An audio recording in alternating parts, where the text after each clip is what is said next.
utensilios del santuario, y los sacerdotes que ministran, los porteros y los cantores, y no abandonaremos la casa de nuestro Dios. Dios, háblanos en esta mañana, en el nombre de Jesús. Pedimos, Padre Celestial, que conforme a lo que está escrito, nosotros podamos conocer tu voluntad para nosotros.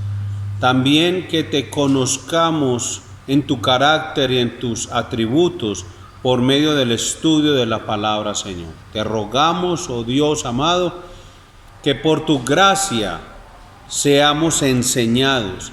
Queremos, oh Dios amado, traer nuestra vida delante de tu presencia, y queremos ser como este pueblo de Israel que para este tiempo, después de entender tu palabra, después de haberla leído, meditado y haberse arrepentido y confesado sus pecados, ellos hicieron promesas en tu presencia que no eran vacías, no eran vanas, Señor. Y nosotros igual. Que tu palabra esta mañana nos redarguya, Señor, para que si nosotros a esta altura de nuestra vida cristiana tenemos en nuestra memoria promesas que hemos hecho y aún hoy, Dios, no las hemos cumplido, Señor, que haya arrepentimiento, Padre, porque cuando vinimos ante ti en arrepentimiento y confesión de pecados, cuando nacimos de nuevo, cuando nos regeneraste, en ese momento, Dios amado, hicimos el voto de entregar nuestra vida completamente a ti. Pero aún hoy necesitamos, por tu obra de santificación en nosotros, por tu Espíritu Santo, necesitamos seguir siendo redarguidos y corregidos, Señor, para que cumplamos aquellos votos donde dijimos, Señor, me entregaré por completo a ti. Señor, que esta palabra tuya nos redarguya, Señor, para que seamos humillados por ella y tu nombre sea glorificado. Oramos en el nombre de Jesucristo nuestro Señor. Amén. Bien, el texto que estamos mirando hoy es Nehemías 9, 38 al 10, 39, de la serie de... Sí, bien pueda. Ahí no queda, eso no es tan ancho.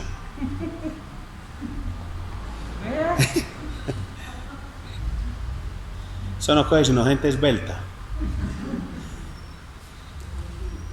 Y estamos en una serie acerca de la necesidad constante de nuestro corazón. ¿Cuál es la necesidad constante de nuestro corazón? Lo hemos mencionado siempre.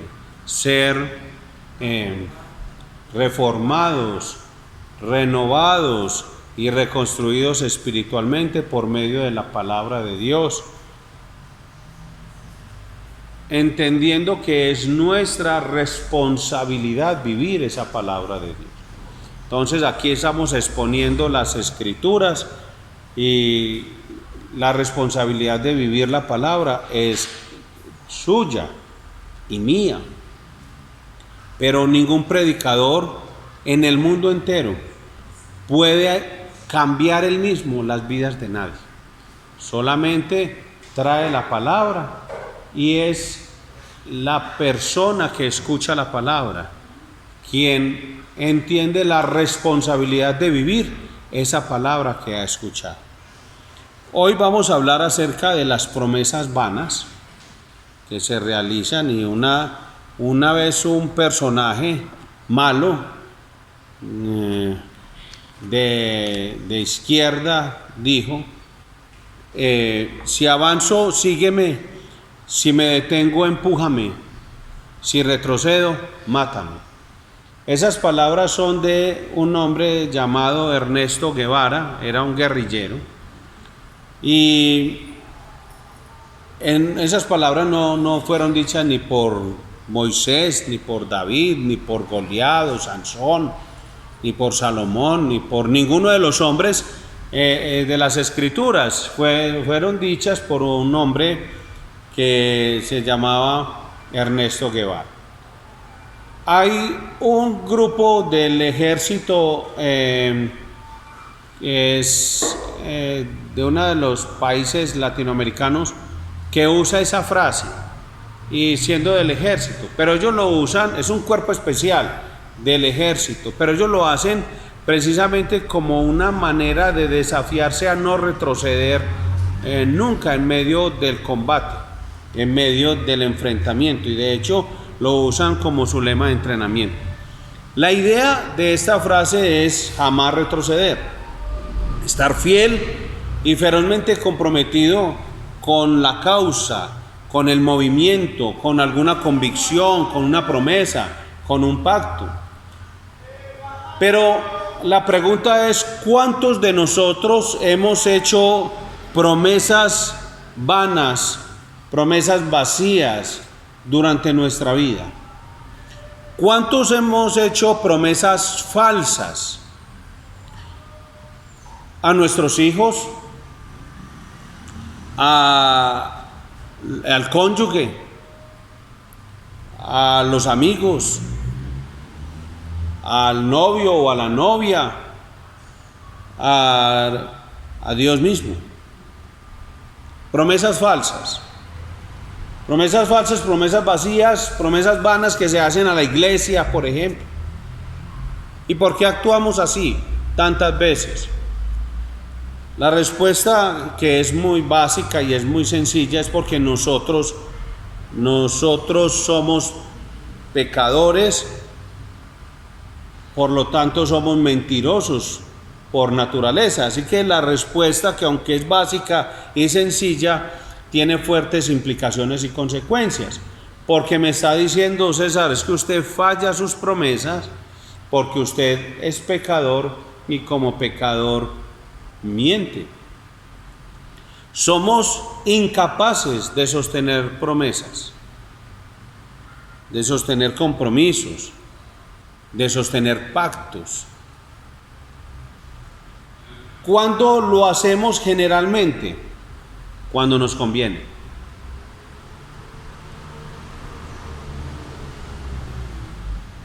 Sea al hijo, a la esposa o a un compañero de trabajo, un amigo o a la iglesia, hacemos promesas y las cumplimos si nos conviene. Entonces ahí sí nos volvemos cumplidores. Ahí sí somos fieles a las promesas, a los votos, a los pactos y lo que hacemos. Entonces uno mira la frase de este hombre, del autonombrado Che Guevara, y podría parecer una frase buena, pero tenemos que mirar el contexto en el que fue dicha esa frase. Esa frase fue dicha en el contexto del comunismo, de una persona que estaba en contra de la democracia, en contra de la institucionalidad, en contra del establecimiento. Entonces uno puede pensar que aunque es una frase que aparentemente es buena, también es una frase que tiene un trasfondo muy negativo. Pero, ¿qué podemos sacar de eso? Alguien dirá, pero pastor, entonces usted que no está mencionando eso, lo dice de esa manera, pues entonces ¿para qué se puso a usar esa frase?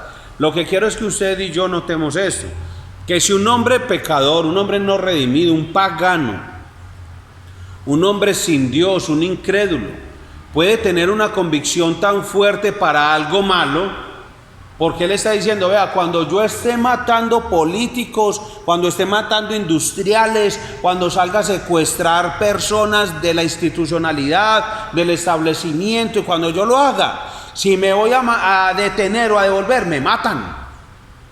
Y eso fue lo que le pasó precisamente, a él lo mataron.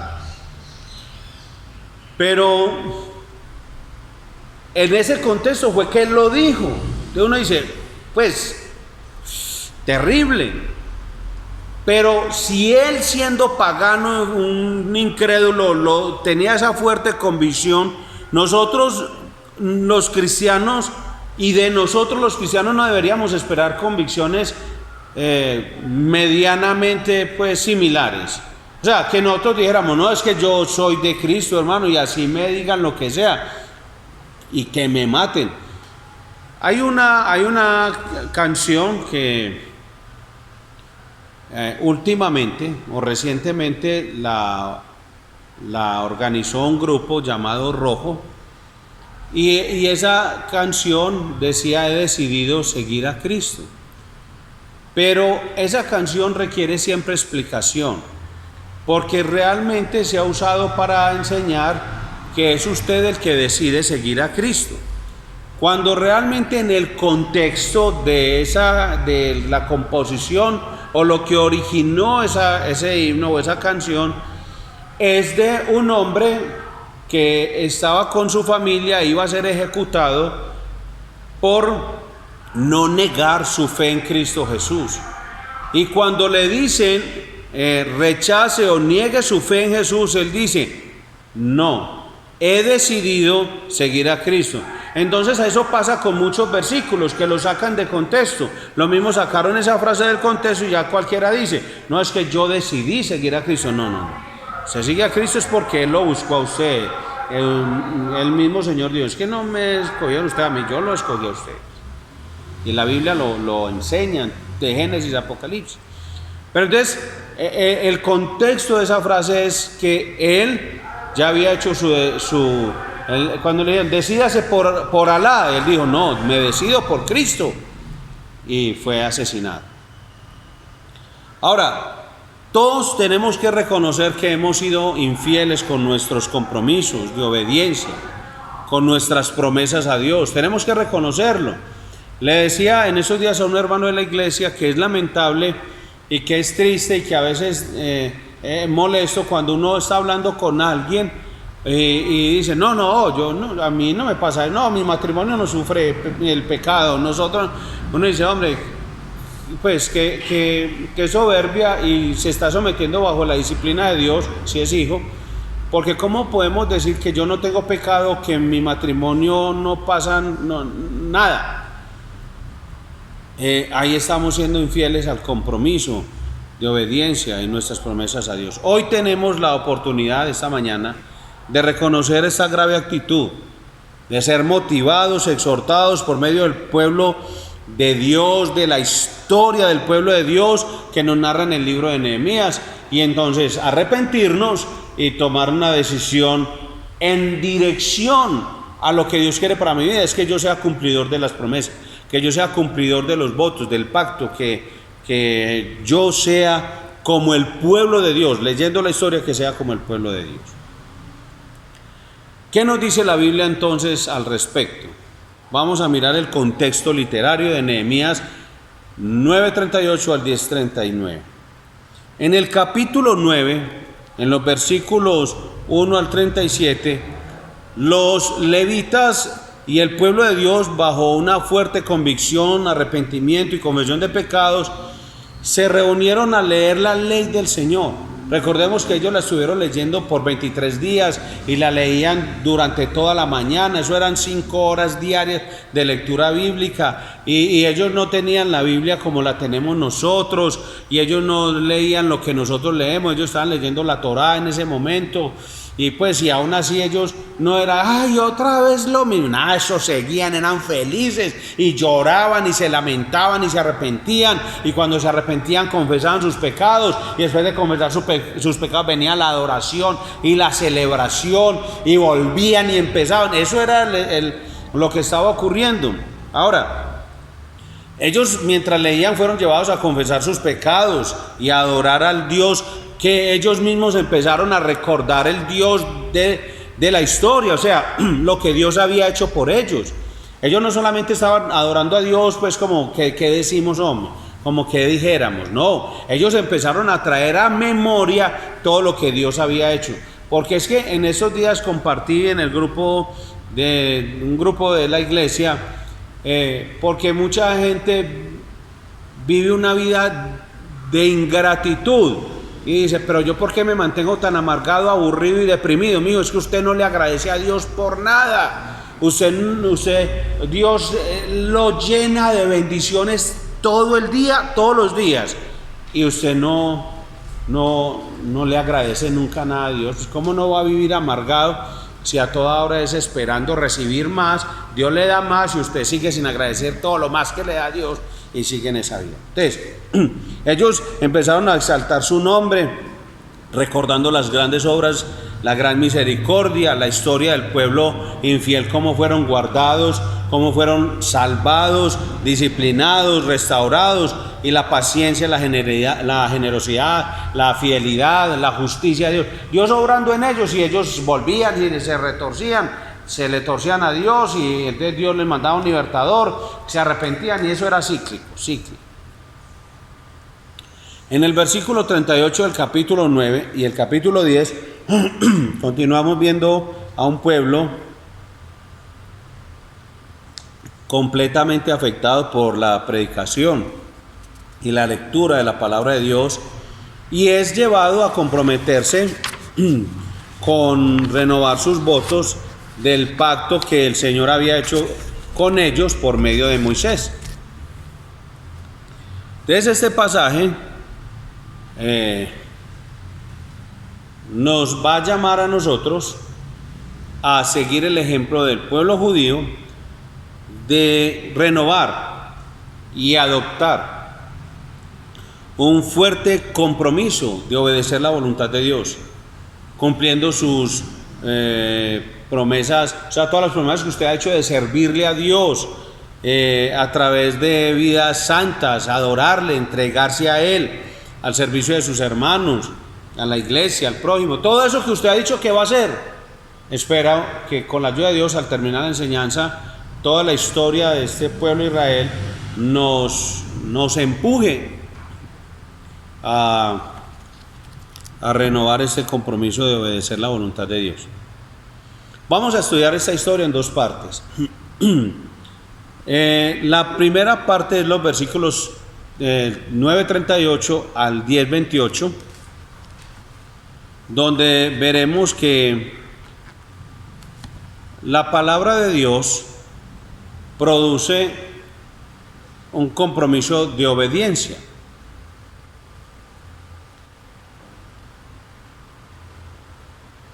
Eso es lo que hemos aprendido de este libro de Nehemías.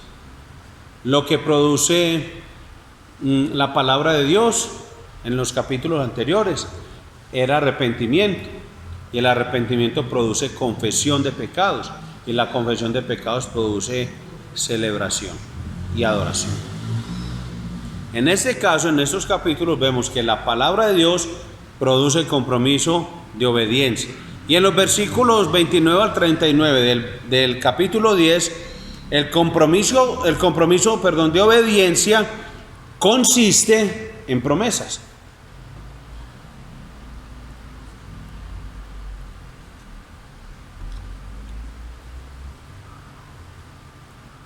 Al finalizar el estudio de este capítulo, ¿qué esperamos concluir? ¿A qué queremos llegar finalmente? Que la promesa y el juramento firmado del pueblo de Dios para caminar en obediencia de su ley es el mismo llamado para nosotros hoy. Eso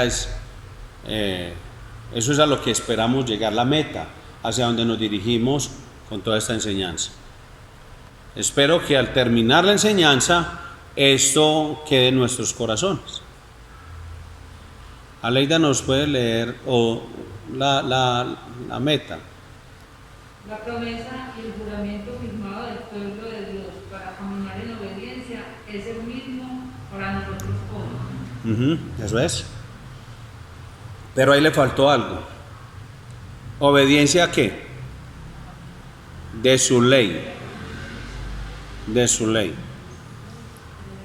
Porque yo puedo decir que estoy en obediencia, pero de la palabra del pastor. Yo puedo estar en obediencia de la palabra de la Iglesia Cristiana Villahermosa. Yo puedo estar en obediencia de lo que dice la denominación.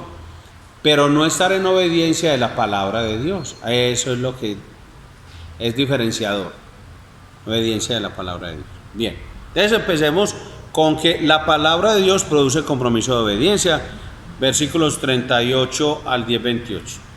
Nehemías 9:38. A causa pues de todo esto, nosotros hacemos fiel promesa y la escribimos firmada por nuestros príncipes, por nuestros levitas y por nuestros sacerdotes. La palabra de Dios está causando una gran reforma en el pueblo de Dios. Eso es lo que hace la palabra. Por eso no necesitamos más nada, sino la bendita palabra de Dios, que es la que hace que nosotros seamos reformados, renovados y restaurados o reconstruidos espiritualmente. No necesitamos sino la palabra de Dios, y eso es lo que está operando en este pueblo. Y ahí podemos ver nosotros y podemos leer y ser partícipes de lo que está ocurriendo. Es un claro avivamiento en los corazones de quienes están cautivos en sus pecados. Por eso hay que insistir que de principio a fin el culto de la iglesia sea muy bíblico, cada vez más bíblico. Desde las oraciones que hacen los hermanos que están en el púlpito, los himnos, los cánticos y la predicación sea bíblica, porque eso es lo único que va a producir un verdadero arrepentimiento o un verdadero avivamiento en medio de la congregación. Ellos entonces, de acuerdo al texto que acabamos de leer, deciden hacer una fiel promesa y lo hacen de manera pública. Este es un escrito, dice, que lo firman para comprometerse entre ellos mismos y delante de Dios. Entonces mire que ellos no venían como con charlas, como que solamente vamos a... Porque es que es muy fácil yo decir voy a hacer eso y aquello. Ellos dijeron, no, vamos a dejar firmado esto. Yo voy a hacer un compromiso. Algo similar como lo que hacen los diáconos de esta iglesia cuando van a prestar servicio, y entonces firman un compromiso de servicio a la iglesia y unos compromisos que van a hacer frente a su pastor, al liderazgo de la congregación, a la obra que va a desarrollar como tal. Entonces eso se hace público y se hace firmado, por ejemplo, para que eso quede constando de que vamos a renovar votos de obediencia al pacto que el Señor hizo por medio de Moisés. Eso es lo que ellos hicieron, y nosotros decimos, no es que yo estoy decidido a someterme a la voluntad de Dios. Y entonces uno dice, bueno, ¿y cómo es la voluntad de Dios? Pues está en la palabra. Pero Dios, ¿cómo hace de forma pragmática la obediencia a la voluntad de Dios? Pues aquí en esta tierra, en la iglesia donde me puso, en el matrimonio donde me puso, en la familia donde me puso, con los hijos que me puso. O sea, yo no voy a decir que yo obedezco la voluntad de Dios, pero me encierro para una montaña, o me encierro en mi habitación a obedecer la voluntad de Dios solo allá, pues para que... No, eso no es en el ejercicio de los dones que Dios me ha dado y sirviéndole al prójimo, a los demás, en una vida de obediencia a su palabra. Entonces, cuando la gente dice, bueno, usted se compromete como mujer y tal cosa, sí, bueno, lea este documento y fírmelo, que usted lo va a hacer. Es que eso se están volviendo muy estrictos, están volviendo muy estrictos en la iglesia, muy estrictos. Hermano, si no le gusta así, no está siendo obligado, nadie lo está obligando a eso. Creemos que el servicio a Dios es un llamado de Dios, que esa es tu vocación. Entonces, si lo entiendes como un llamado de Dios, pues lo que te impongan los hombres para obedecer ese llamado a Dios, pues es menuda, porque de todas formas es como decirle a una buena mamá, decirle, sea buena mamá. Y ella dice, pues sí, y tienes que firmar eso. Pues que es normal, es que yo ya soy una buena mamá, es que a mí, pues firmar eso o no firmarlo, yo lo voy a hacer, pero lo voy a hacer por testimonio público. en lo que me he comprometido. ¿Y cuál fue la causa de ese compromiso formal? ¿Qué causó eso? Lo que leemos, mire que las primeras dos palabras dice, a causa pues de todo esto. ¿Qué fue lo que engendró este compromiso? La lectura, predicación y exposición de la palabra de Dios. ¿Cómo vamos a tener una iglesia comprometida con la voluntad de Dios? Por medio de la predicación, de la lectura y de la exposición de la palabra del Señor. No hay otra manera de poder ver que ellos solo quieran enmendar tantas faltas, que están tan convictos por la palabra de Dios, que ahora hasta decidieron firmar un papel, un papiro, un cuero, lo que fuera, pero que les ayudaría a formalizar sus deseos y sus palabras. O sea, eso iba a quedar a perpetuidad. Cualquiera podría ir a la biblioteca del pueblo y decir, bueno, voy a leer las crónicas o voy a leer tal cosa, y entonces decía, voy a sacar el libro de Nehemías. ¿Qué pasó con el gobernador Nehemías? Y cuando leían, es que nosotros hicimos un pacto de obediencia a la voluntad de Dios. Entonces dice, entonces un hijo le podría decir, papá, usted firmó, aquí dice, ¿usted por qué no está haciendo lo que hace? Es que allá me tienen bronca. Es que allá no me quieren. Es que allá yo no encajo. No, no es eso. Es que usted firmó delante de Dios. Entonces ahí ve que a veces usted puede tener como ese impulso, pero en realidad la pregunta, ¿querés obedecer? ¿Estás dispuesto tanto a firmar? Porque es que no eran meras ideas, no eran meros deseos vanos que ellos tenían de adorar a Dios en obediencia a la ley. No, era un compromiso muy serio, donde ellos decían, es que yo lo voy a hacer, y mi familia conmigo, porque ahí dice el texto, y los jefes de las casas paternas y las familias, y todos eran. Es que es un compromiso muy, muy serio de adorar en obediencia de la ley de Dios. La pregunta es, hermano, personal, César, y usted la hace. ¿Cuánta falta me hace para actuar de la misma manera?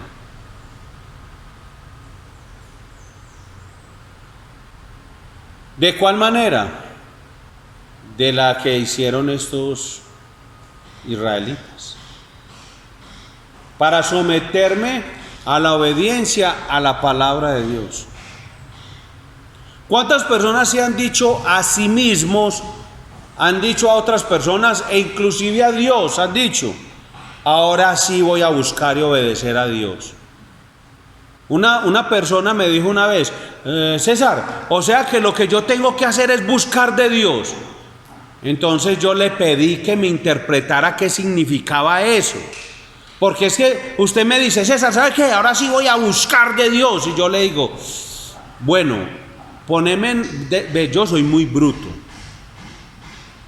Poneme en unos términos que yo te entienda qué significa esa frase, buscar de Dios. Porque es una frase muy evangélica, pero que uno dice como que muy poco comprendida. Porque si yo leo Nehemías, lo que estamos estudiando precisamente esta mañana, cuando ellos entendían lo que es buscar de Dios, ellos decían, no, yo ahora me voy a comprometer a obedecer la ley de Dios y voy a firmarlo, y se va a ver en el servicio que yo voy a hacer a la casa de Dios y a los vecinos, al prójimo. Ahí se va a notar mi obediencia a la ley de Dios. Es que cualquiera dice, yo voy a buscar de Dios. Entonces yo busco de Dios encerrado solo en una oración y lectura bíblica, pero no afecta a nadie. Entonces, ¿qué clase de búsqueda de Dios es esa? ¿La del ermitaño qué? ¿La de los monásticos? ¿La de las monjitas de allá arriba que se encierran, que ni entre ellas se hablan? Que uno ve una monja, por ahí uno piensa que es un fantasma que está espantando cuando uno... porque salen por allá de vez en cuando a espantar de 2 a 3 o de 10 a 12, porque eso es lo que... Así muchos creen que eso es buscar de Dios, aún en el pueblo evangélico. No. Cuando ellos decían buscar de Dios es que nos vamos a comprometer y eso va a ser muy serio. Se va a notar en lo que yo haga por la casa de Dios. O sea, ¿cuánto hay que invertir para la casa de Dios? En tiempo, en recursos. Cuando hablamos de recursos, tiene que ver con mis emociones, mi inteligencia, mi energía, mi dinero. O sea, todo yo. A ver. Y en el prójimo se tiene que notar. Que es muy fácil, pues. Entonces, ¿cuántos han dicho a sí mismos, a otras personas y aún a Dios? Ahora sí buscaré a Dios. Ahora sí voy a ir a la iglesia. Ahora sí prometo dejar a mi amante. Ahora sí prometo dejar el guaro. Ahora sí prometo dejar esas amistades. Ahora sí. Y muchos se quedan en el ahora sí. Y ese ahora sí no pasa de ser una frase de un payaso que conocemos nosotros en la familia, que se llama rosquetín. Y entonces cada que iba a hacer una parte, toda la función se dividía como por cuadros. Y cada cuadro él lo empezaba, bueno, ahora sí. Y ese bueno, ahora sí, era la introducción para otra parte de la representación que él hacía. Entonces algunos de nosotros, usando pues como ese conocimiento que tengo sobre ese payaso rosquetín, es que somos así de payasos. Bueno, ahora sí, pastor. Bueno, ahora sí. Soy Rosquetín, el payasín. Ahora sí, me voy a comprometer. Y hay muchos que le dicen ahora sí. Y han quedado ahí. Lo que tanto necesitamos es que la palabra de Dios nos caiga a todos como un balde de agua fría en nuestras cabezas que están atontadas por el pecado. La Biblia dice que es que nosotros somos como que nos vamos encalleciendo y aún como que la mente se va volviendo como una cicatriz que no somos capaces como de pensar y todo eso, y necesitamos es que nos despierte la palabra de Dios. Lo que necesitamos es que la palabra de Dios penetre y llegue hasta las más oscuras profundidades de nuestros deseos y corazones engañosos, como dice Jeremías capítulo 17 versículos 9 y 10. Necesitamos eso, pero ¿qué es lo que lo hace? La palabra de Dios, leída, predicada, expuesta. Eso es lo único que llega hasta lo profundo, porque Dios me conoce y Él sabe lo que yo necesito, claro, porque superficialmente yo puedo tener una vida de mucho compromiso, pero es en mi corazón donde yo mismo me engaño, donde necesitamos que la palabra de Dios penetre, para que no solo digamos que queremos abandonar un pecado u otro, que queremos hacer un compromiso serio con Dios y tal cosa, sino que en verdad lo hagamos, y si es preciso públicamente. Eso es lo que hacemos nosotros, por ejemplo, cuando en el bautizo de los creyentes. Cuando usted se bautiza, usted está haciendo una declaración pública de que usted se identifica con Cristo y que le va a seguir como su discípulo. Por eso esperamos y formamos y capacitamos a las personas, nos tomamos el tiempo, aunque pues lo que leemos en el Nuevo Testamento, en el libro de los Hechos, era que la gente creía y de una vez las bautizaban. Y eso es correcto, es que de hecho es la práctica bíblica. Pero como de esa época a esta han pasado ¿cuántos años más o menos? Pues hay 2000. Entonces uno dice, no, hemos aprendido en la práctica nosotros que hay muchas personas que vienen muy emocionadas y solo emoción del momento. Y cuando empiezan a ser enseñadas en la palabra mismo pues es como un repelente, Ahí mismo no, yo tanto estudio, no. Bueno, pues que tienes que estudiar para saber qué es lo que vas a hacer cuando te bautizas. Porque de pronto para nosotros en Occidente el concepto sea muy distinto a lo que entendía la gente en Oriente cuando se sumergían en las aguas. Y además porque nosotros hemos sido afectados e infectados por la religión popular que nos da otro trasfondo con relación al bautismo. Entonces, claro, como yo venía de eso, entonces pienso que va a ser lo mismo, que es que con bautizarme yo me estoy ganando la salvación o algo similar. Pero eso es lo que hacemos. Cuando nos bautizamos, estamos declarando públicamente nuestro compromiso serio con Dios y estamos diciendo, yo soy discípulo de Jesucristo. Cuando nos congregamos también estamos haciendo una declaración pública, diciendo, yo pertenezco a esta iglesia, a este grupo de personas que siguen a Cristo.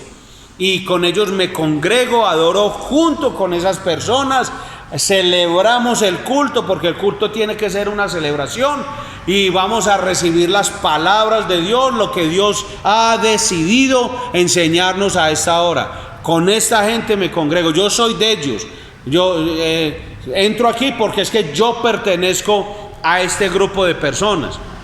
No entramos en la clandestinidad, y de hecho hay que seguir podando esos palos para que nadie se camufle ahí y se nos disfrace antes de entrar a la iglesia. No, que es que nos ayudemos mutuamente a crecer en eso.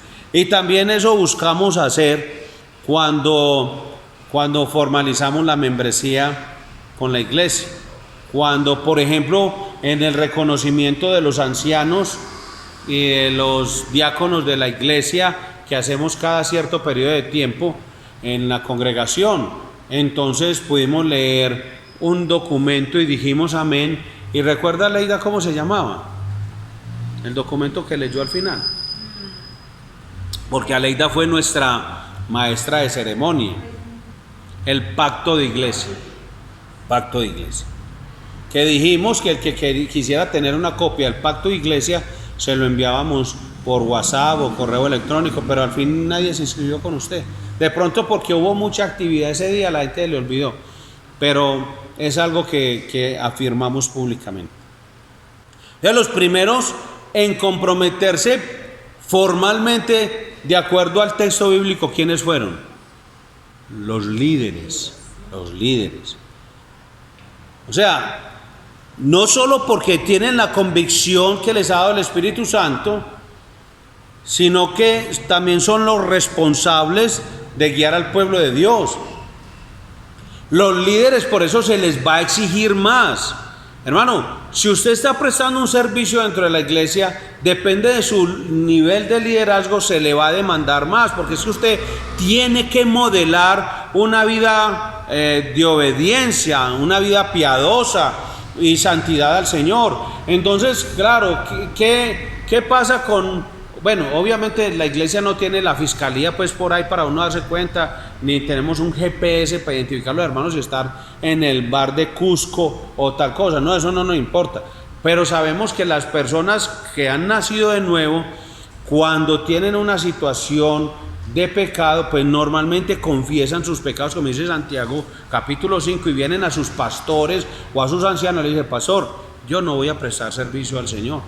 Y no lo dejan a uno en incógnita, no le dicen a uno, no, yo le aviso, sino que le dicen, pastor, porque he desobedecido al Señor en algo que compromete públicamente mi testimonio y el de la iglesia, no lo voy a hacer.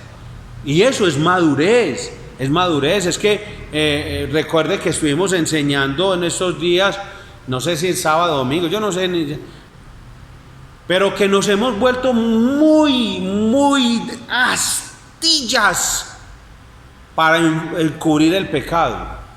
Fue en el ayuno. Pero en la época de Nehemías, ellos ¿qué hacían? Se ponían ropa áspera y se echaban silicio. O sea, imagina usted ver entrar a la gente de la iglesia con ropa áspera y ceniza pues o algo en la cabeza. Usted decir, esa persona viene en arrepentimiento. Él no era que decía, entonces el pastor se sentaba con él, vea hermano, listo, vamos a empezar un proceso de restauración, qué bueno, gloria al Señor. Pero eso ¿qué significa? Eso es madurez. Pero antes nos perfumamos, nos lavamos con lejía, y como dice Jeremías, y aunque te laves con lejía y amontones jabón sobre tu cabeza, la mancha de tu pecado permanecerá, porque es que tiene que haber arrepentimiento y confesión de pecados para que haya una restauración. Entonces lo que estamos viendo es que los líderes de las iglesias, los líderes del pueblo de Dios son los modelos de vida piadosa, de obediencia y santidad al Señor. Y tiene que haber arrepentimiento y confesión de pecados. para que venga el gozo y la celebración y la adoración por el perdón de Dios, ¿cierto? Eso es lo que tiene que ocurrir. Dice, y los que firmaron fueron el gobernador Nehemías, Ben Acalías, y los sacerdotes, y los 9, y los levitas 14, los cabezas de pueblo 28, y el resto del pueblo, y los sacerdotes y los levitas, los porteros y cantores, los netineos y todos los que se habían apartado de los pueblos de la tierra hacia la ley de Dios, sus mujeres, sus hijos, sus hijas, todo el que tenía comprensión y discernimiento. Mire qué tremendo. O sea, eso fue de arriba para abajo, todo el mundo empezó en arrepentimiento y a firmar el pacto. ¿Y quién empezó? Nehemías. Un compromiso de obediencia a Dios, de santidad. Y bueno, y en la casa, es que esos, entonces, ¿quiénes llevaron ese modelo de obediencia, de santidad a Dios y de vida piadosa en las casas? Los papás. Los papás firmaron para que la esposa viera un modelo de obediencia, de santidad y de vida piadosa. Y ya de ahí la esposa y los hijos, qué cosa tan bonita. Eso es lo que ocurría. En los versículos 1 al 28 del capítulo 10, el autor, sin rabia pues, el autor nos presenta un listado de todos los que habían hecho la promesa por escrito. O sea, no es casualidad, no es que Nehemías dijo, no tengo como nada que escribir o me quisiera más, hacemos un listadito, que no es eso.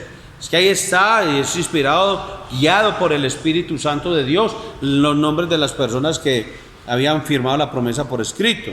Y en la primera plana aparece Nehemías, firmando el documento como gobernador de Judá. Después dice que firmaron los sacerdotes, los levitas, las cabezas, los oficiales del pueblo, el resto de la gente que se había apartado de los pueblos paganos. Y dice, ¿para qué? ¿Se apartaron para qué? Porque si usted puede apartarse, pero sin un propósito. Entonces usted dice, no, yo estoy yendo a la iglesia, pero ¿para qué? ¿Para qué se apartaron? Dice el texto. Para obedecer la ley. Todos los que se apartaron para obedecer la ley de Dios. Todos los que firmaron descubrieron su necesidad de ser renovados, reconstruidos, reformados y volver al Señor.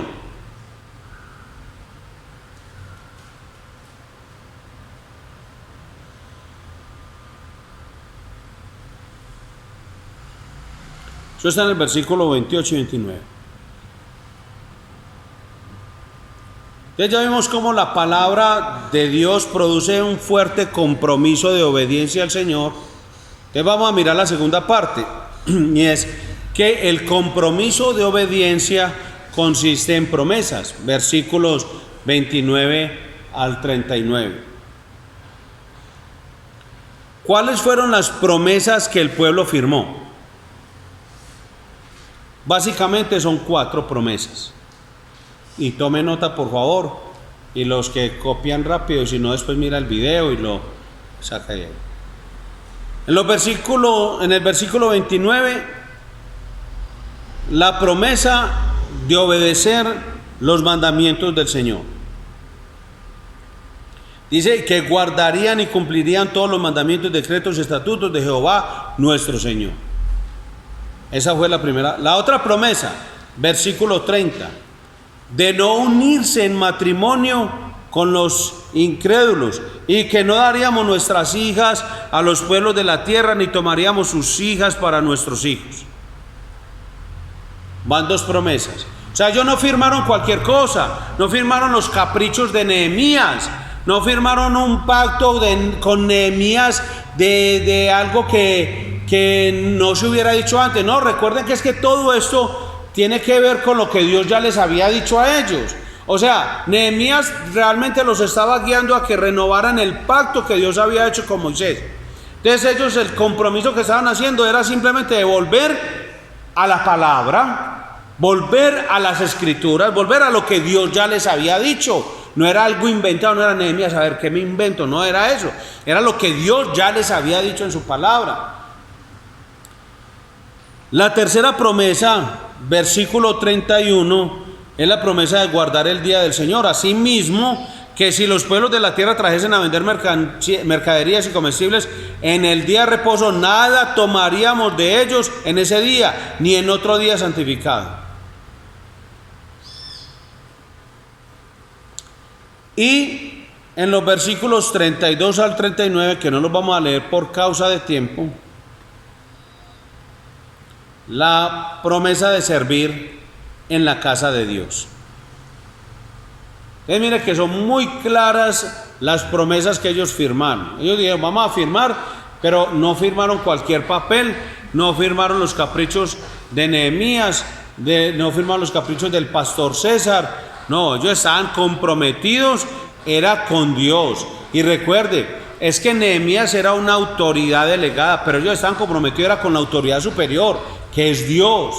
Entonces ellos, con toda seguridad, si Nehemías hubiera sacado alguna cosa bien rara, ellos dirían, no, si eso no contradice la voluntad de Dios para el pueblo, si eso no contradice el carácter de Dios y sus atributos, entonces sí lo vamos a obedecer. Pero si es algo suyo, Nehemías, que a usted le dio por hacer en la iglesia, decir, no, es que todas las hermanas del pueblo tienen que venir de falda de cuadritos y de 5 centímetros debajo de la rodilla, y si no vienen, no, yo dije, no, espera, vamos a mirar en la Biblia y listo, porque eso si no nos vamos a firmar y no nos vamos a comprometer. Entonces mire que es muy claro lo que está llevando Nehemías. Ahí no hay nada personal, ahí no hay nada del corazón de los hombres, todo es compromisos directamente con la autoridad superior, que es Dios.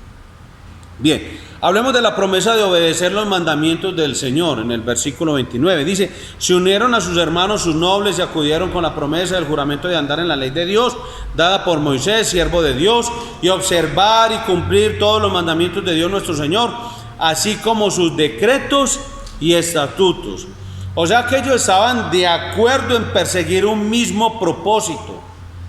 No era que cada quien iba a andar, entonces yo soy de los de tal, y vos sos de los de tal, y yo soy de los de tal, y vos sos de los de tal. No, vamos a andar en la ley de Dios. Y vamos a observar y a cumplir los mandamientos del Señor. Así de claro. Si yo empezara a enseñar cosas que se me van ocurriendo a mí, y el pastor Fabio empieza a enseñar cosas que se le van ocurriendo a él, y entonces cada uno va a empezar a enseñar un montón de cosas que se le va ocurriendo a cada quien, entonces nosotros no podemos ponernos de acuerdo en perseguir un mismo propósito. Pero si el pastor Fabio predica la palabra de Dios, y este servidor predica la palabra de Dios, y don Héctor predica la palabra de Dios, y don Wilson predica la palabra de Dios, y don José predica la palabra de Dios, y don Néstor predica la palabra de Dios, y predican todo la palabra de Dios, entonces la iglesia se pone de acuerdo en ese propósito. ¿Y cuál es? O andar en la palabra de Dios, obedecer, observar y cumplir los mandamientos de Dios. Es claro, porque no es lo que cada quien piensa o cada líder piensa, sino lo que Dios ha establecido.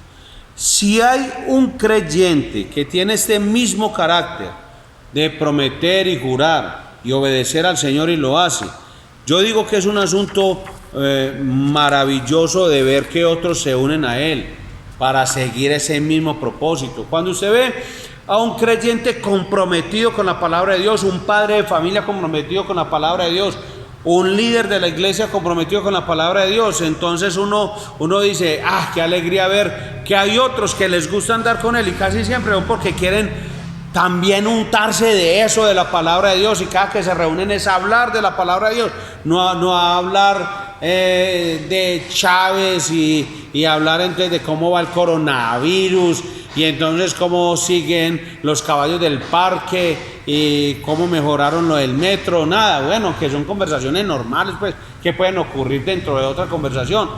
Pero es ver que hay un creyente comprometido en obedecer la palabra de Dios. Siempre también van a haber otros creyentes que están dispuestos a unirse a él y a perseguir ese mismo propósito. Y eso es lo que debemos hacer como iglesia local. Necesitamos juntos buscar ese mismo propósito. Hacer un fuerte compromiso como iglesia de andar en la ley de Dios. Buscar y cumplir todos los mandamientos de Dios como iglesia. Como iglesia, hermanos. Que nos cuidemos, que nos esforcemos por obedecer lo que Dios dice en su palabra. Respetar la autoridad de Dios y la autoridad de las personas que Dios ha puesto en su iglesia, hermano. Pero eso ocurre cuando la iglesia entiende que ese es el propósito de todo, no como el propósito del pastor y de fulano, o de perano y mengano. No, hacer esto no como un método para alcanzar el favor de Dios o para buscar sus bendiciones, porque no hay nada más equivocado que eso.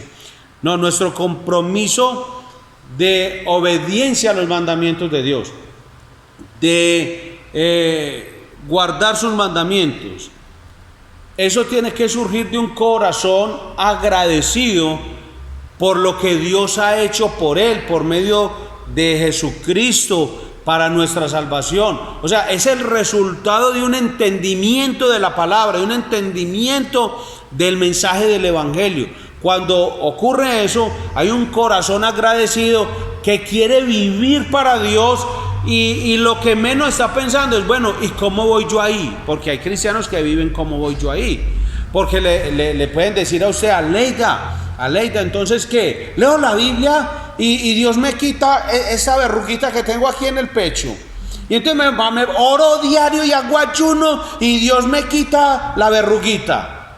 No, mío, o sea que usted va a hacer eso es para que Dios le dé una bendición y para buscar el favor de Dios. Usted está equivocado, usted no ha entendido la palabra, usted no ha entendido el evangelio, usted, mejor dicho, no ha entendido siquiera lo que significa la oración y el ayuno, porque es que usted lo está haciendo porque eso lo hace para buscar el favor de Dios y la iglesia no puede andar detrás de esas búsquedas, hermano. Eso lo enseñan unos predicadores modernos que dicen, si usted hace esto, entonces se gana el favor de Dios. El primer predicador de eso, ¿saben quién fue? Satanás. El primero que predicó sobre eso. No, y es conchudo, porque él le dijo a Dios, es que Job es así porque usted lo ha bendecido. Entonces él dice que es que, en lo que está implícito en esa frase es que a los que usted bendice son los que son así. Entonces muchos cristianos entienden eso y dicen, entonces me voy a meter en ayuno, así, me voy a meter en ayuno. Me va a meter en la oración, me va a meter en lectura bíblica, me va a meter, porque es que cuando yo me meto, y cuando me meto, Dios me bendice. Error, equivocación. Cuando yo vivo en oración, en adoración, en alabanza, en exaltación, una vida piadosa, obediente, temerosa de Dios, lo hago como resultado de la gratitud que hay en mi corazón, porque Cristo me salvó, porque yo soy de la familia de Dios. Yo no era nada con Dios, era simplemente un rebelde, una persona desobediente. Pero cuando las personas lo hacen es buscando el favor de Dios, no han entendido nada, no han entendido. Nuestra obediencia es el resultado de una adoración profunda, o refleja más bien una adoración profunda a un Dios que ha derramado misericordia para quienes en verdad éramos sus enemigos, pecadores, que le ofendíamos todo el tiempo, y Dios nos salvó. Entonces, ¿qué refleja la adoración? Gratitud a Dios, que es santo y misericordioso. Nuestros himnos no pueden estar llenos de, bueno, yo le doy esto a Dios para que usted me dé tal cosa a mí. No, adoración de agradecimiento. Los términos del pacto en el versículo 29 siguen siendo los mismos términos del antiguo pacto hecho con Moisés en el Sinaí. O sea que esto que menciona el versículo 29 es un tipo de renovación del pacto, porque está usando los mismos términos de lo que Dios había hablado con Moisés en el monte Sinaí.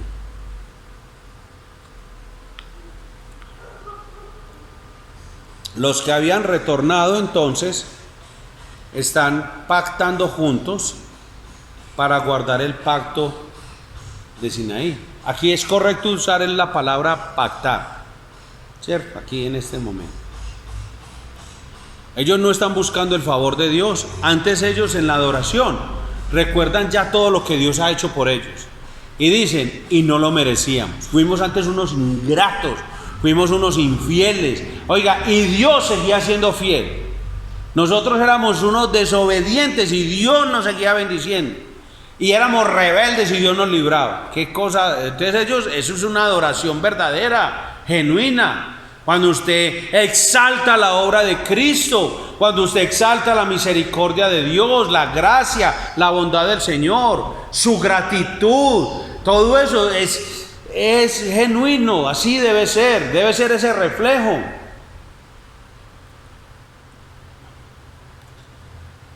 En el versículo 30 vemos la segunda promesa al compromiso que ellos hicieron.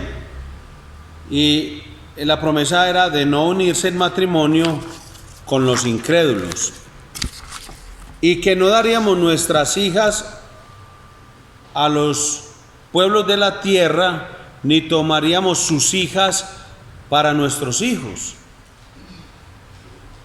Este versículo, con este compromiso, está abordando el problema de los matrimonios mezclados entre creyentes e incrédulos.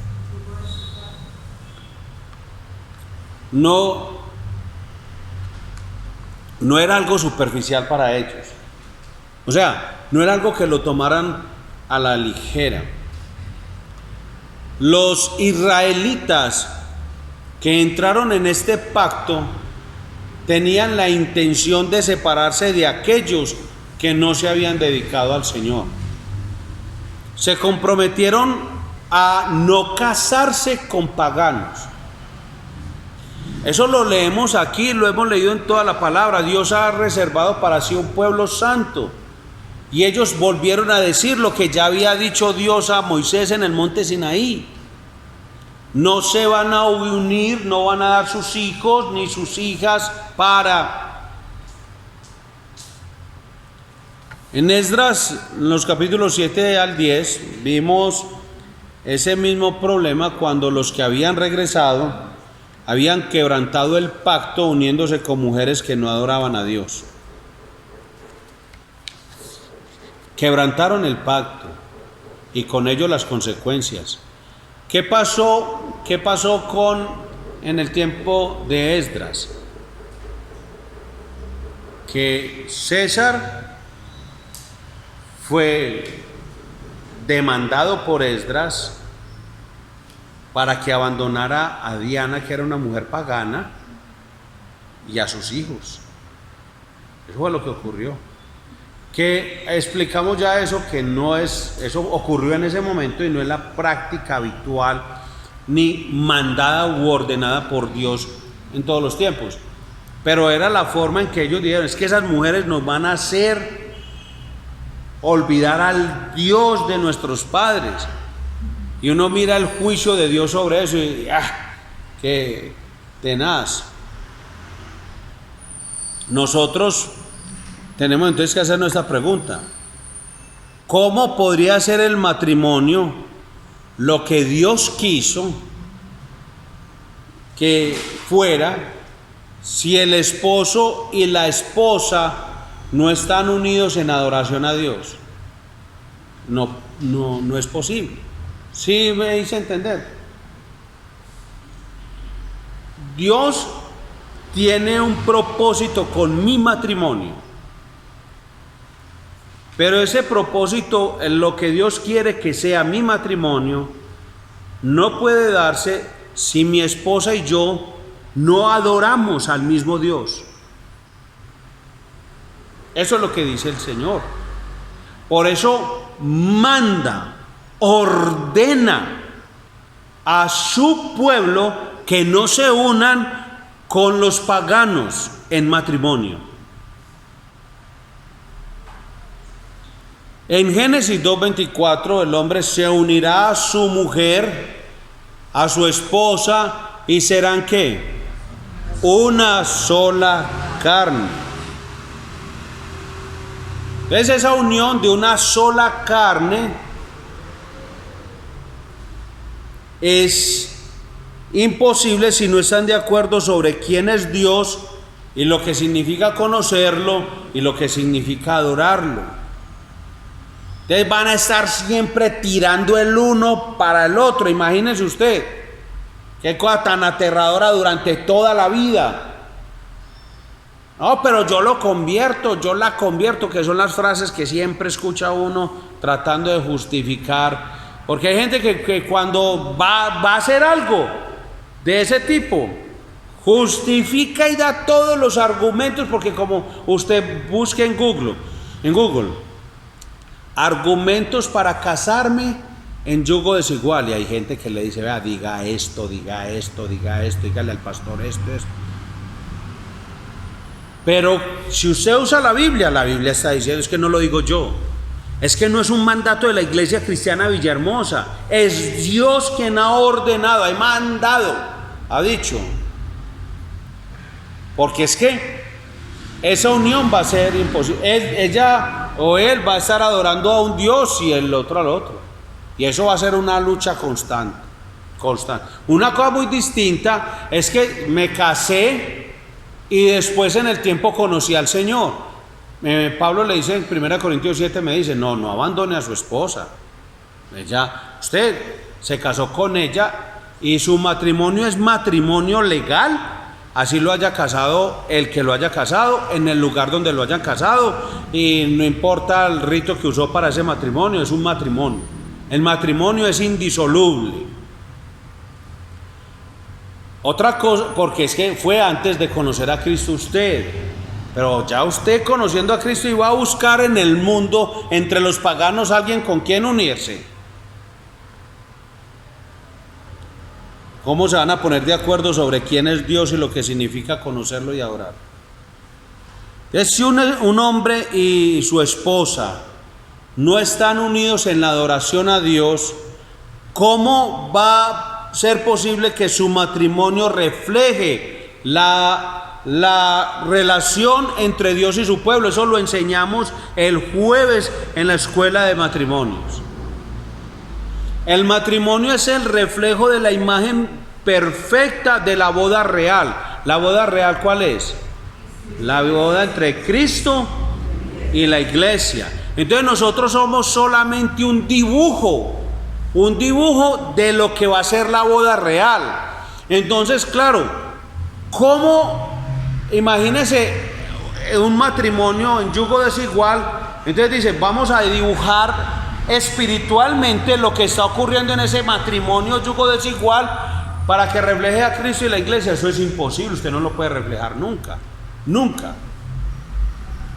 No pueden reflejarlo. No va a haber una imagen correcta. Por eso el pueblo de Dios se dedicó al Señor, comprometiéndose a vivir de tal manera que las generaciones venideras conocieran al Señor. Ese mandato no ha sido como muy popular en el pueblo de Dios, porque claro, surgen ahí mismo las frases, y es que Dios no quiere que yo sea feliz.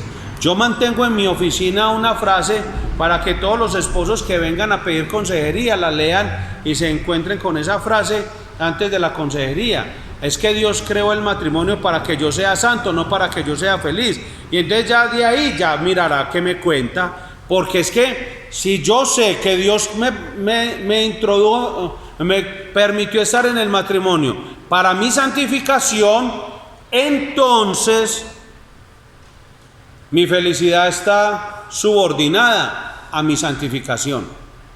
Después que yo no sea feliz en lo que se llama la felicidad humana, pero puedo tener la felicidad piadosa de saber que estoy haciendo la voluntad de Dios dentro del matrimonio, aunque me cause problemas, dificultades, tribulaciones, angustia, lo que sea, porque eso es parte de mi santificación.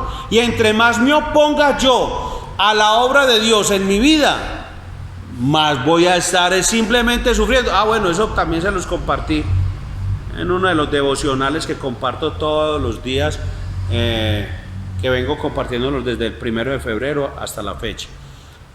Hay gente que se resiste y se quedan ahí luchando. ¿Por qué? No madura, mi hijo, no madura. ¿Qué se hay? Peleando con las circunstancias. Bien.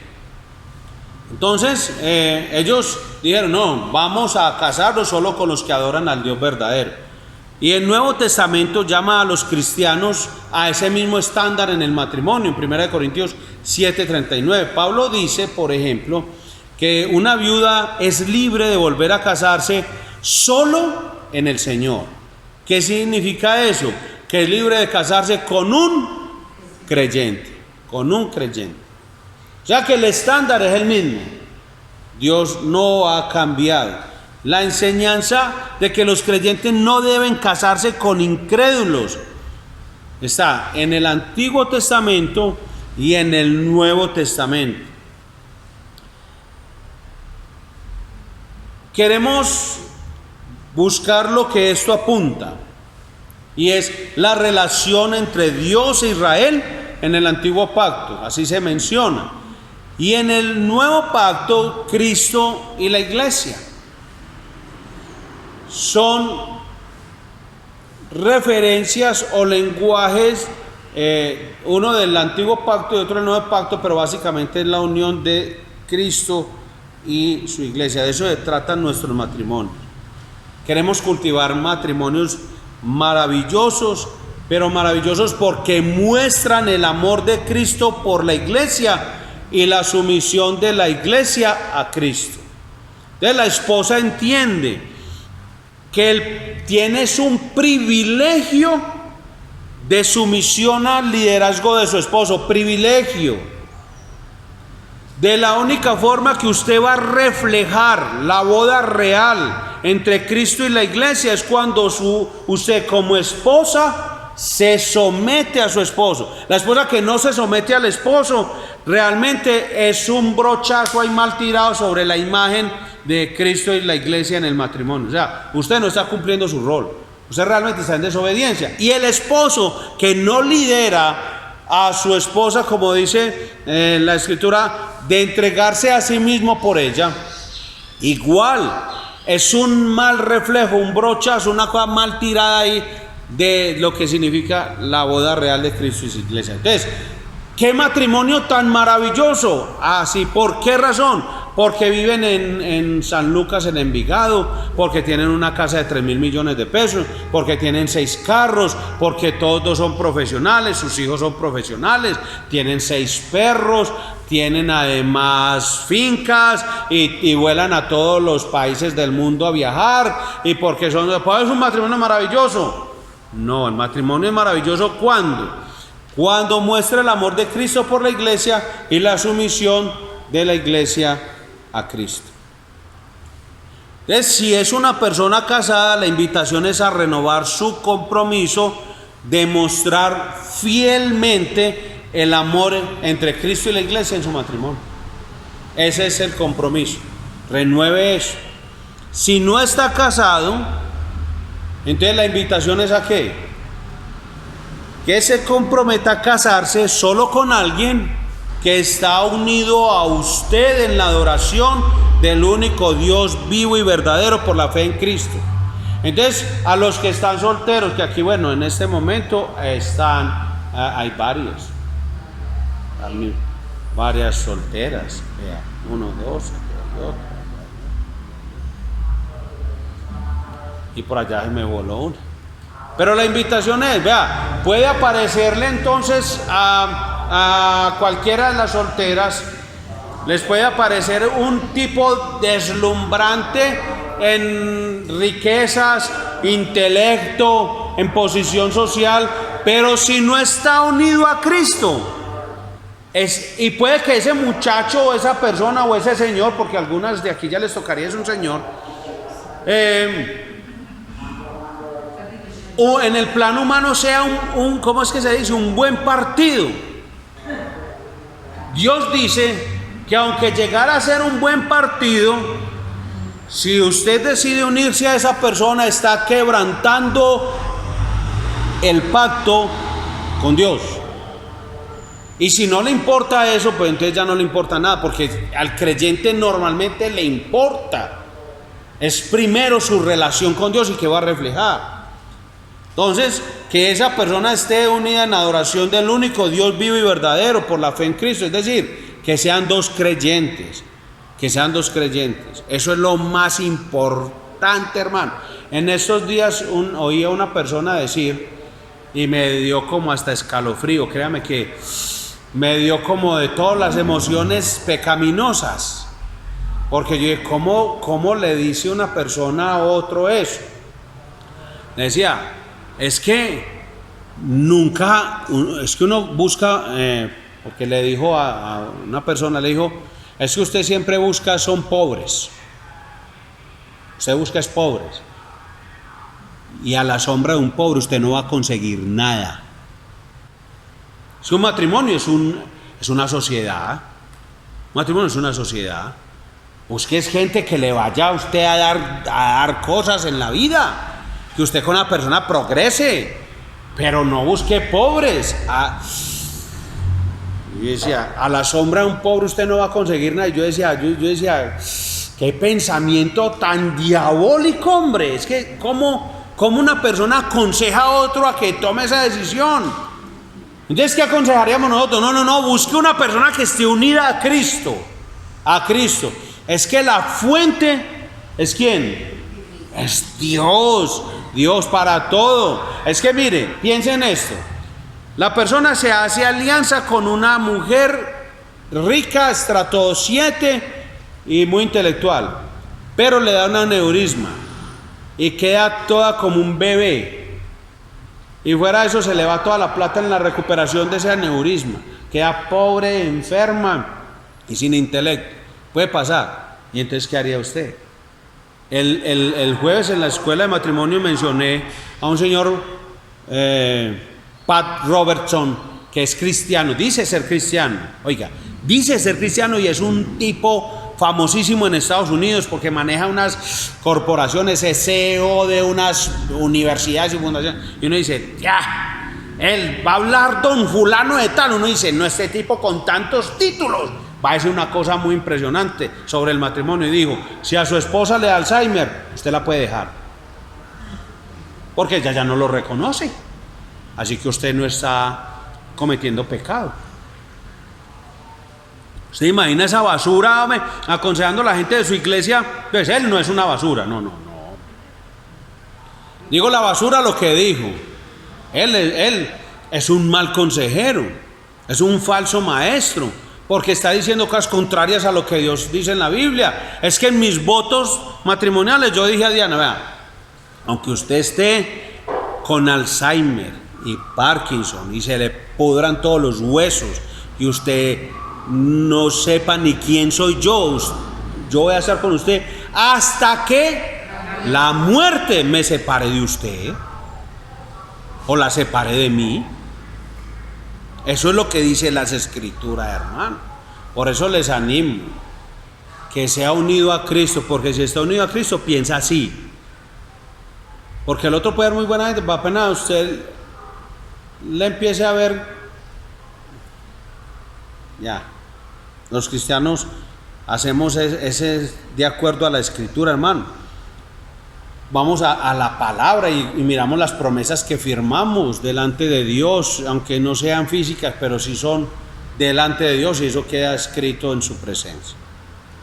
La tercera obligación a la que se comprometen es a guardar el día del Señor, versículo 31, y que no les compraríamos en Shabbat a los pueblos de la tierra que traían mercaderías y cereales de todo tipo para vender en el día del Shabbat, ni en día santo. y que dejaríamos descansar la tierra en el año séptimo y en él remitiríamos toda deuda. Entonces, recuerde que estoy leyendo la Biblia textual, pues en la mayoría de los versículos por la forma en que nos ayuda a entender conceptos, en fin. Dios estableció un día de descanso para todas las actividades y cualquier tipo de trabajo los judíos lo llamaban el Shabbat o el sábado, y eso debería ser un día consagrado y dedicado al Señor exclusivamente. En ese caso, los pueblos de la tierra, como dice el texto, gente de los pueblos vecinos a los judíos, ellos comerciaban ese día porque ellos no adoraban a Dios. Entonces ellos no se sentían obligados a reposar. Esa era la razón por la que comerciaban el día de reposo. Entonces no era que ellos dijeran, voy a ir a hacerle la maldad a los judíos, no, es que para ellos no era suyo. ¿Sí ve por qué la implicancia de unirse en yugo desigual? Porque es que para ellos no les importaba. Y mire que hoy en día lo vemos. A mí me tocó cuando la tienda de don Pablo, que era ahí abajito de mi casa, los domingos la cerraban al mediodía. Don Pablo no trabajaba más. Y de hecho todas las tiendas en el barrio eran cerradas. O sea, usted tenía que comprar las cosas hasta el sábado. Las tiendas, comercios, todo, porque la gente el domingo se iba para misa. Y la gente estaba con la familia. O sea, era una cosa muy diferente. Pero cada día más, como el hombre no adora a Dios, han visto y han encontrado como algo importante para comercializar y todo. Lo que se venda o se haga o se negocie el día domingo. Si mi esposa no es creyente, ya va a ver el domingo así, como un domingo, como un día que no es para adorar a Dios. Y estoy adelantándome un poquito en lo que tengo que decir. Los judíos entonces, en este caso, se comprometieron a adorar, a respetar, a obedecer el mandamiento no solo del Shabbat, sino de cualquier otro día santo y dedicarlo a Dios. Guardar el sábado es una evidencia, o era una evidencia de fe. Guardar el día sábado no es un legalismo. Es una declaración de fe o una evidencia de fe porque es una declaración de confianza en Dios. Un israelita del antiguo pacto solo podía guardar el sábado si confiaba en Dios. Un hombre no podría guardar el sábado sin tener fe porque siempre iba a haber algo que le gustaría hacer. La única forma de guardar el sábado era confiar en que descansar sería mejor para él ser productivo. Así era. Ellos veían que antes era algo bien y que era mejor porque Dios lo había ordenado, y que hacer lo contrario era no mostrar confianza en Dios, porque es que hay personas que es que si descanso no vendo. Es que si yo no lo hago tal día, vea, pasó, es que es el mejor día. Yo más bien, entonces, ¿usted confía en Dios?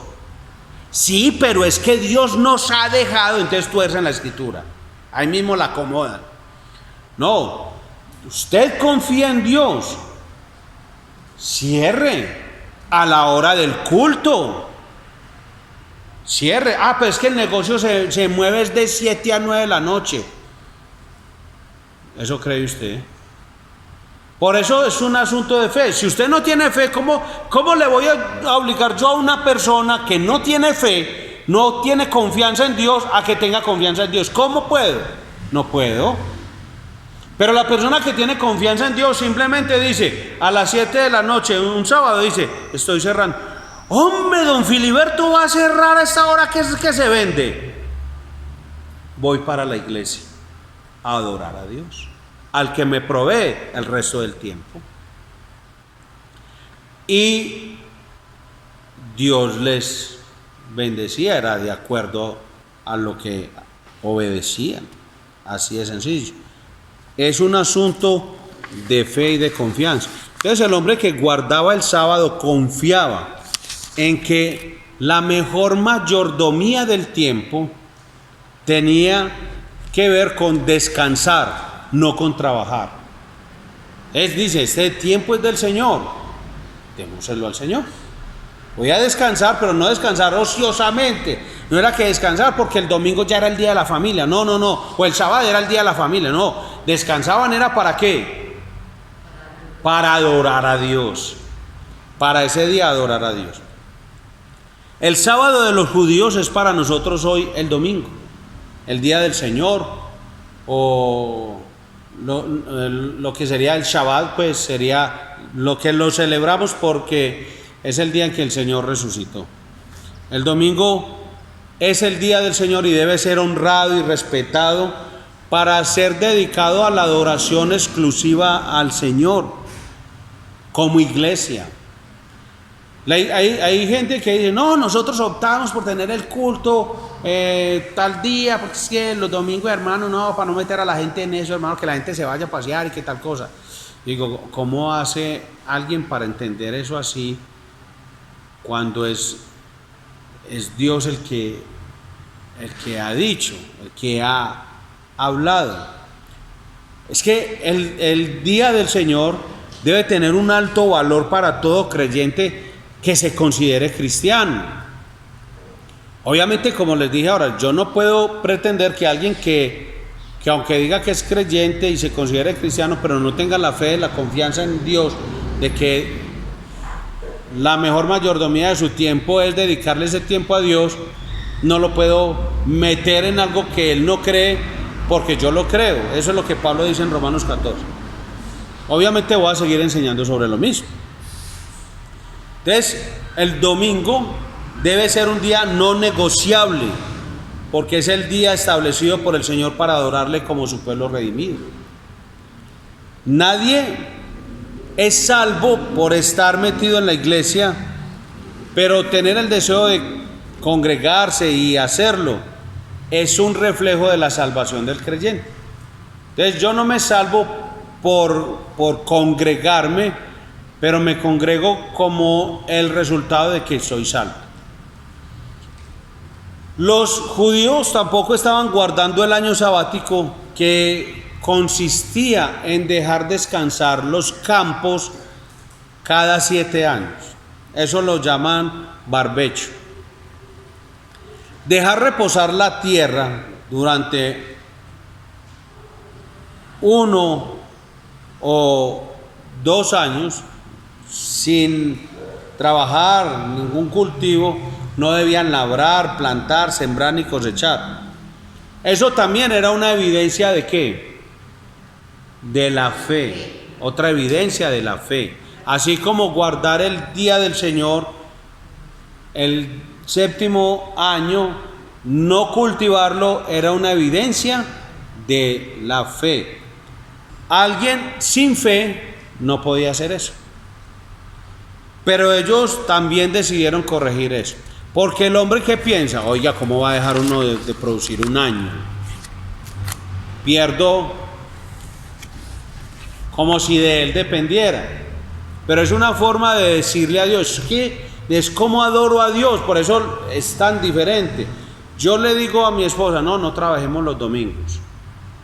Y ella me dice, oiga, y vamos a perder las ventas. Yo digo, es igual. ¿Sí? Porque Dios me dijo, busque a alguien con el que adore junto al único Dios verdadero. Entonces se comprometieron a perdonar las deudas en el año sabático. ¿Qué hacían ellos? Que al llegar el 7º año, el dinero que se le debía a una persona ya no se le debía. Entonces, si yo le debía una plata a don Jorge, entonces llegaba el 7º año del perdón de la deuda, ya don Jorge decía, sí, César, ya no me pague. Entonces era un asunto de fe, y de hecho yo no iba a buscar en el año 6º y medio a don Jorge para pedirle prestado, pues porque Dios también sancionaba eso, ni él tampoco decía que no iba a prestarme, que porque ya iba a llegar el año 7º, no, realmente eso que estaba buscando, que no fuera un asunto de codicia o de avaricia. Pero un corazón avaricioso o codicioso, un lado o el otro, ¿cierto? Pero Dios estaba llevándolo a ellos hacia la confianza en Él. Entonces, de la única forma que yo voy a dejar ir esa deuda es si tengo ¿qué? Fe. O sea, si tengo la confianza en Dios, perdonar las deudas. ¿Qué requería de los israelitas? Que creyeran que la provisión proviene de Dios. Así que, ¿cuál es la invitación? A que, al igual que el pueblo de Israel, valoremos el día del Señor, que amemos reunirnos con nuestros hermanos cada domingo, sin importar cuáles sean las circunstancias que atravesamos, incluso a perdonar las deudas. Es cuestión de fe, pero también es un asunto de obediencia y de honra a Dios. Queremos honrarlo de esa manera. El siguiente compromiso que ellos firmaron es la promesa de servir en la casa de Dios, versículos 32 al 39.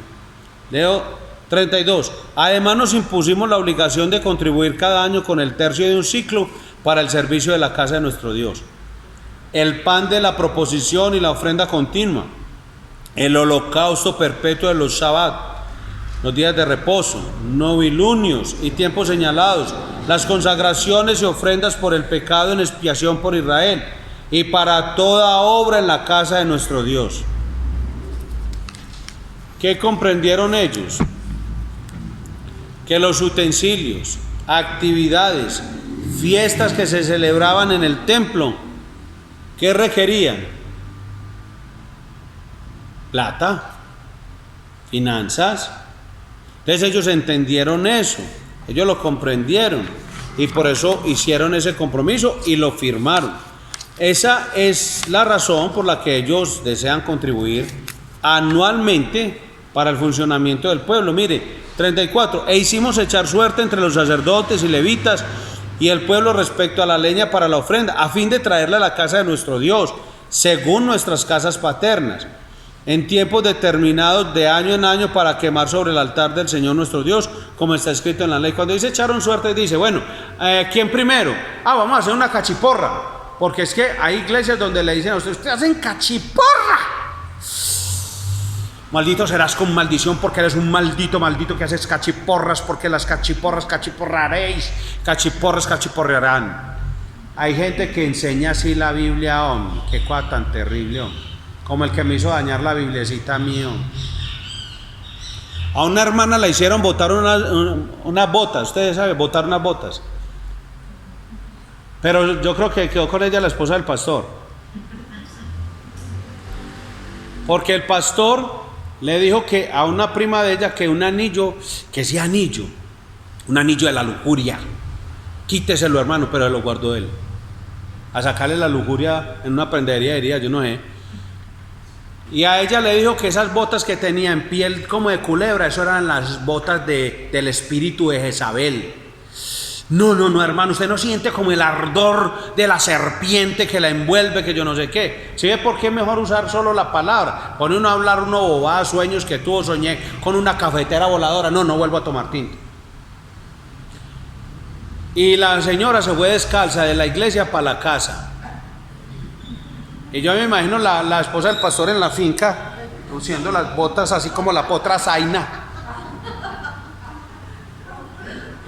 La pobre señora chuzándose de ahí para acá, porque el pastor le dijo que eran las botas de Jezabel, ¿no? Que yo no sé cómo supo, pues, tenía Made in Jezabel, no sé cómo hacen, pero hay pastores que enseñan así la Biblia. Entonces cuando decimos que echar suertes es que decir, vamos a mirar quién empieza, ¿cierto?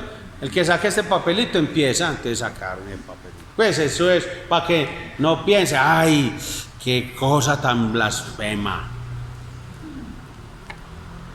No lea la Biblia así, hermano.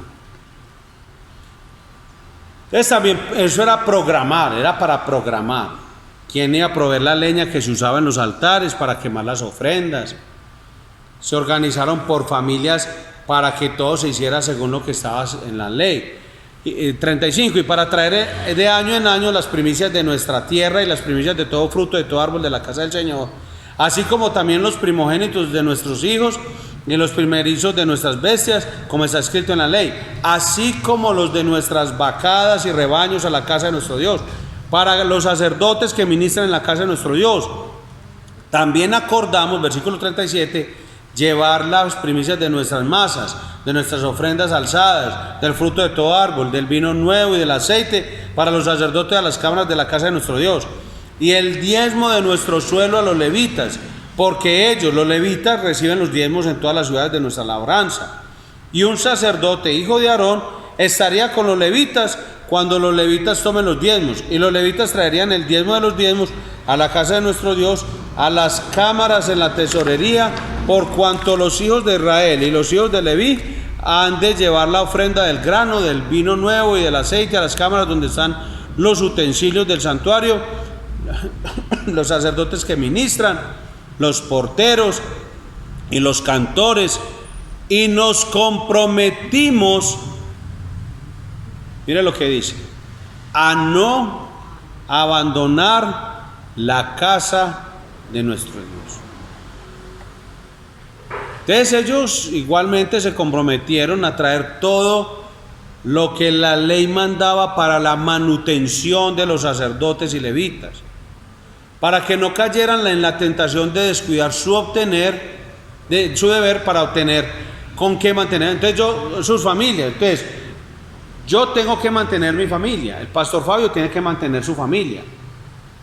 Entonces él y yo podemos caer en la tentación de descuidar el deber de la iglesia por hacer otras cosas para poder mantener la familia. Eso es lo que está diciendo el texto. Por eso el compromiso del pueblo de mantener la casa de Dios y todo lo que se necesita. Hay gente que se molesta por eso. Yo recuerdo una vez Josué le pagó a alguien, sacó un billetico y le pagó a alguien con un billete de 50,000. Y a la persona que le pagó le dijo, no es que con razón, hijo del pastor, con razón. O sea, ¿qué estás queriendo decir? Pues qué insulto tan desagradable, hombre. Todos los insultos son desagradables, pero ese sí es como se volvió tan perturbador. Porque hay gente que se molesta por eso, pero es que Dios lo ha establecido así, para que el pastor pueda dedicarse al deber de la iglesia y no caiga en la tentación de descuidarlo. Dice acerca de las primicias y los diezmos, que eran las principales fuentes de ingreso de los ministros del templo, y así lo habían de hacer según lo mandaba la ley, Números 18, 21 al 28. Y ese deber había estado descuidado por mucho tiempo. Entonces los levitas tenían que dedicar a hacer otras cosas, los sacerdotes tenían que hacer otras cosas, pero lo hacían porque no lo estaban cubriendo con eso. Entonces, mire, es curioso, le pagaban unos impuestos altísimos al rey de Persia.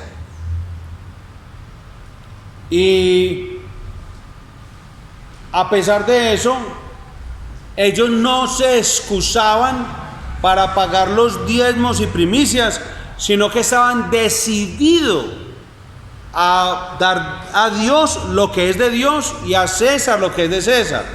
Porque es que hay gente que se excusa en que, no, pastor, yo no puedo.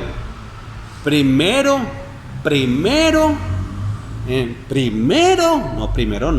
lo que dice Dios. ¿Qué dice Dios? Primero lo primero. Porque hay gente que entonces, que porque tiene que pagar tal cosa, entonces ya no da tal cosa. Y Dios dice, no, es que a César dele lo que es de César. Empresas públicas, lo que es de empresas públicas, UNE o Tigo, claro, a ellos dele lo que es. Y a Dios lo que es de Dios. ¿Qué es lo que ese pueblo está reflejando con ese compromiso? Que amor por la casa de Dios y por las cosas de Dios. O sea, cuando alguien lo hace así, está diciendo, es que yo amo la obra de Dios. Yo puedo decirle tranquilamente, no, Aleida, yo amo la obra de Dios. Yo la amo. Vea, con un amor. Y Aleida me dice, sí, César, ¿y cuál es tu contribución a la obra de Dios? No, mi amor. Yo miro la iglesia de lejos y le hago así, vea. Le tiro picos a la iglesia. Así le muestro mi amor. Y Aleida me dice, ¿no te gustaría de pronto venir más temprano a sacudir las bancas? No. Me duele.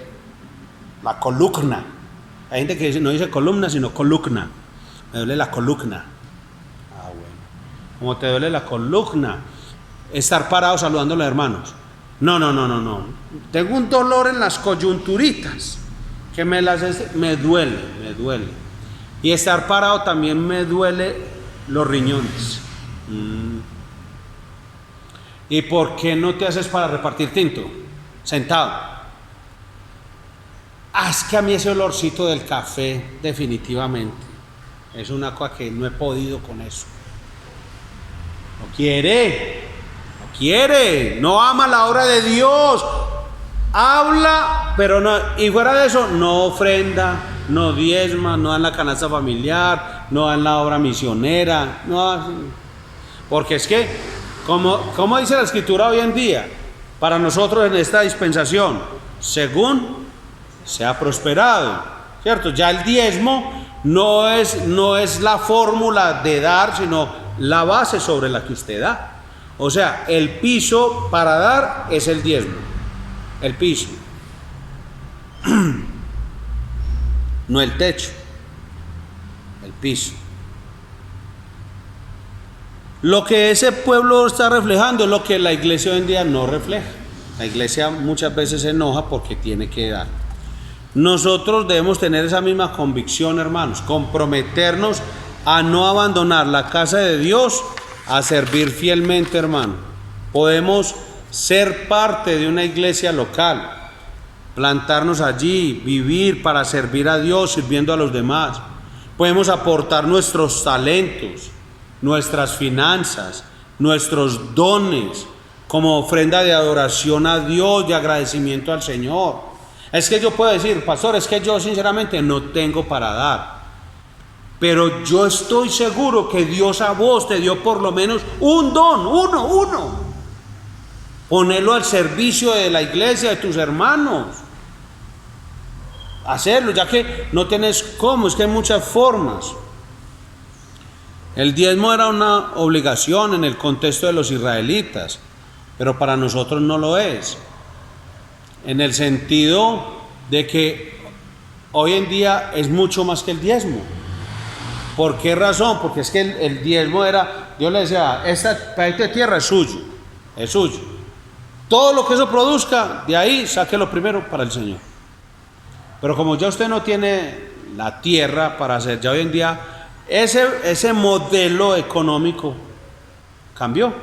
Hoy en día usted trabaja y ¿qué recibe? Un pedazo de tierra. Recibe un salario. Entonces es de ahí, y ese es el piso, porque es el amor por las cosas y la casa de Dios lo que usted refleja. Es un principio transferido para practicarlo, no como un porcentaje específico, sino según prospere Dios a sus hijos y la manera en que disponga en su corazón para servir al Señor también con sus finanzas. Porque hay muchas personas que me han preguntado durante toda mi vida, me imagino que el pastor también le preguntaban y decía, pastor, vea, es que yo tengo una tierrita y esa tierra produce de ganancias mensualmente 200 millones de pesos. Yo debo diezmar de eso. Pues porque yo tengo un salario, yo me puse un salario. y va a pregúntele cuánto es el salario que puso es el mínimo con toda seguridad. Entonces hay gente que tiene muchas riquezas y que se ponen salarios chiquitos para poder dar por la obligación menos. Y cuando Dios da mucho a un hijo de Dios, es para que la iglesia de Dios sea beneficiada. Imagina cuánto, si una persona que diera mensualmente 20 millones de pesos a la iglesia en diezmo, como base de lo que debería dar, ¿cuántos ministerios de la iglesia? Imagínense, voy a poner solo un ejemplo. El hermano Néstor no tendría que ir por allá a vender pinturas ni cemento a ninguna parte, sino que podríamos pagarle el ministerio al hermano Néstor para que se dedique a la obra del Señor. Eso. Pero el que se gana los 20 millones, se gana es que un salario mínimo, ¿no? Y se pone un medio mínimo. No se da ni subsidio de transporte el mismo. Se da lo menos que pueda para no darle al Señor. Imagínense cómo es eso. Terrible. Pero ama a la iglesia. Le da pico, sí. Hasta las bancas le da pico. No, mire, que el Señor por su palabra obre en nosotros, llevándonos a la convicción de forma figurada, firmar un compromiso fiel, de renovar los votos de obediencia al pacto de Dios, hacer promesas específicas de obediencia al Señor.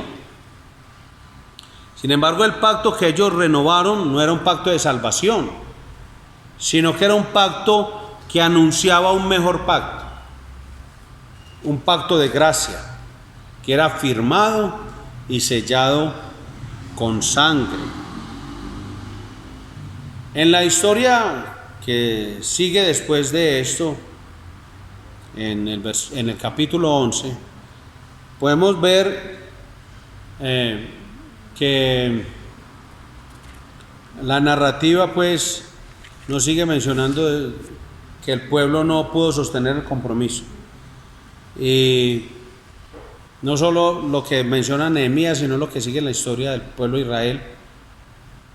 Ellos fallaron en el compromiso, en sus promesas al pacto. Pero eso, ¿cuándo falla uno al compromiso y a la obediencia al pacto? Cuando uno deja de lado la palabra. Cuando la palabra no es leída, no es predicada, ni es expuesta, fallamos en sostener el compromiso hecho. Vamos a orar al Señor, vamos a darle gracias a Él y que Dios nos ayude. Y si hay que arrepentirnos, hagámoslo en esta hora. Amado Padre, gracias te damos en el nombre de Jesús. Gracias, Señor, por la palabra que hoy nos has dado. Gracias por lo que podemos encontrar en Nehemías. Es una bendición como en todo el libro, aún desde Esdras, estás llevándonos en tus manos para que aprendamos y entendamos, comprendamos la necesidad constante de nuestro corazón de ser renovados, de ser reformados, de ser restaurados por tu palabra. Hoy nos dejas a nosotros por esta palabra la responsabilidad de vivirla con fe. Cada una de las cosas que el pueblo se comprometió, lo hizo por la confianza que tenía puesta en ti, oh Dios, de que era posible hacerlo en la medida que se mantuvieran aferrados y enfocados en ti, en tu palabra. Gracias, Señor, porque hoy también podemos hacerlo nosotros. Hoy podemos comprometernos, Señor, y hoy podemos decidir vivir, Señor, para andar en tus mandamientos, en tus caminos. Aunque muchas cosas nos pueden doler en esta carne para no hacerlas, tu nombre es prioritario, es lo más importante. Tu reputación, Señor, la gloria de tu nombre debe importarme más a mí que el hecho de que yo sufra algún tipo de pérdida emocional o familiar o social. Pero no importa, Señor, porque es tu nombre el que estaré exaltando. Ayúdame, Señor, ayúdame a mirar las promesas hechas por el pueblo de Israel como mías, Señor, y vivir para obedecerte, una vida piadosa, una vida que sea para tu gloria. Ayúdanos, Señor, en el nombre de Jesucristo, porque ya Él murió en la cruz y resucitó para que fuera posible vivir para el que vivió y murió y resucitó por nosotros y no para nosotros. Gracias, Dios. Amén y amén. Hermanos, que el Señor les bendiga. Gracias por acompañar.